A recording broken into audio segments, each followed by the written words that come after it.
Continuação da leitura, capítulo 9, a aceitação da expiação. Subtítulo 3, a correção do erro. Item 1. O estado de alerta do ego para os erros de outros egos não é o tipo de vigilância que o Espírito Santo quer que mantenhas. Os egos são críticos em termos de tipo de sentido que representam. Compreendem esse tipo de sentido porque faz sentido para eles. Para o Espírito Santo, não faz sentido algum. Para o ego, é benigno, certo e bom apontar os erros e corrigi-los. Isso faz sentido perfeito para o ego, que não está ciente do que são os erros e do que é a correção. Os erros são do ego e a correção dos erros está no abandono do ego. Quando corriges um irmão, tu estás lhe dizendo que ele está errado. Ele pode não estar fazendo nenhum sentido nessa ocasião, e é certo que se estiver falando a partir do ego, não estará fazendo sentido. Ainda assim, a tua tarefa é dizer-lhe que ele está certo. Tu não lhe dizes isso verbalmente se ele estiver falando tolices. Ele necessita de correção em outro nível, porque seu erro está em outro nível. Ainda assim, ele está certo, porque é um filho de Deus. O seu ego está sempre errado, não importa o que diga ou faça. Item 3. Se apontas os erros do ego do teu irmão, tens que estar vendo através dos teus, porque o Espírito Santo não percebe os seus erros. Isso não pode deixar de ser verdadeiro, uma vez que não existe comunicação entre o ego e o Espírito Santo. O ego não faz nenhum sentido e o Espírito Santo não tenta compreender nada que surja dele. Uma vez que ele não o compreende, ele não o julga. Sabendo que nada do que o ego faz significa coisa alguma, ele não o julga sabendo que nada do que o ego faz significa coisa alguma. Item 4. Quando reages de qualquer modo que seja a erros, não estás escutando o Espírito Santo. Ele meramente os ignorou. E se prestas atenção a eles, não o estás ouvindo. Se não o ouves, está escutando o teu ego. E estás fazendo tão pouco sentido quanto aquele irmão cujo erros tu percebes. Isso não pode ser correção. No entanto, é mais do que apenas uma falta de correção para ele. É abrir mão da correção em ti mesmo. Item 5. Quando o irmão se comporta de maneira insana, só podes curá-lo percebendo nele a sanidade. Se percebes os seus erros e os aceita, está aceitando os teus próprios. Se queres entregar os teus ao Espírito Santo, tens que fazer o mesmo com os dele. A não ser que essa venha a ser a única forma de lidares com todos os erros. Não poderás compreender como todos os erros são desfeitos. Há alguma diferença entre dizer-te que o que ensinas tu aprendes e isso? O teu irmão está tão certo quanto tu estás. E se pensas que ele está errado, estás condenando a ti mesmo. Item 6. Tu não podes corrigir a ti mesmo. É possível, então, corrigires outro? No entanto, podes vê-lo verdadeiramente porque é possível para ti ver a ti mesmo verdadeiramente. Não depende de ti mudar o teu irmão, mas meramente aceitá-lo como é. Os seus erros não vêm da verdade que está nele, e só essa verdade é sua.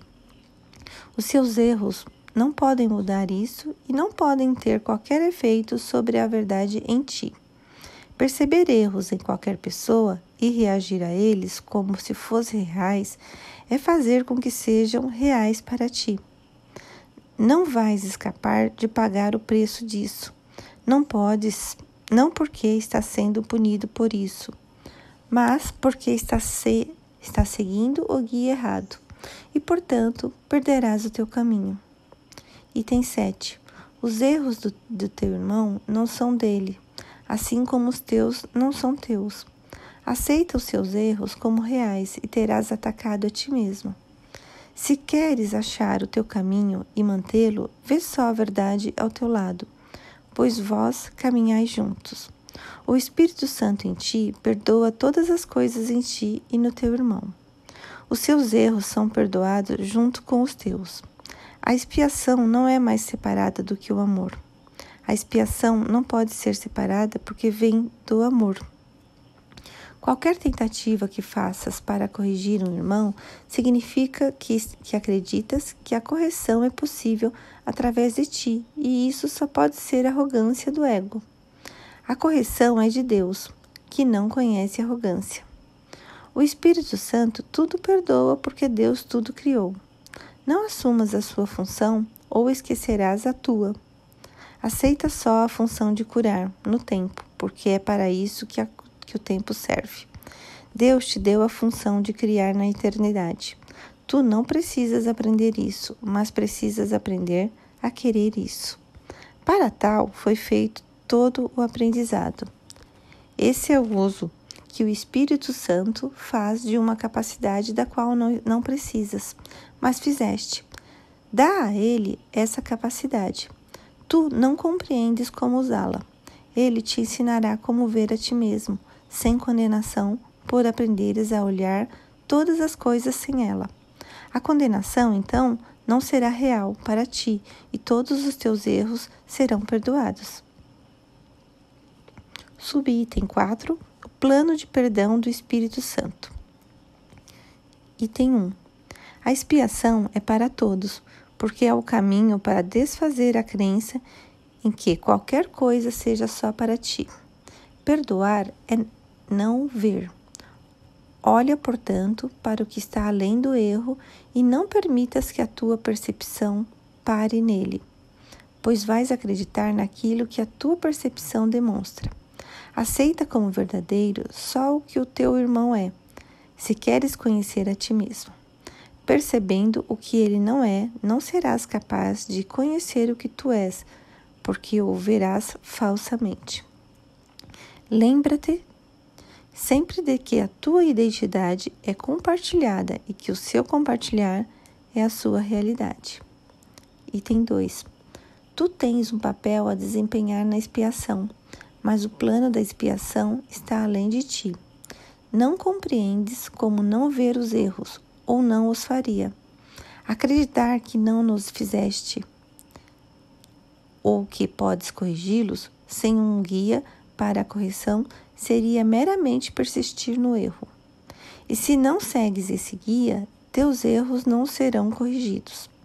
O plano não é teu devido às tuas ideias limitadas a respeito do que és. É desse senso de limitação que surgem todos os erros. O caminho para desfazê-los, portanto, não vem de ti, mas é para ti. Item 3. A expiação é uma lição em compartilhar que te é dada porque tu esquecestes como fazê-la.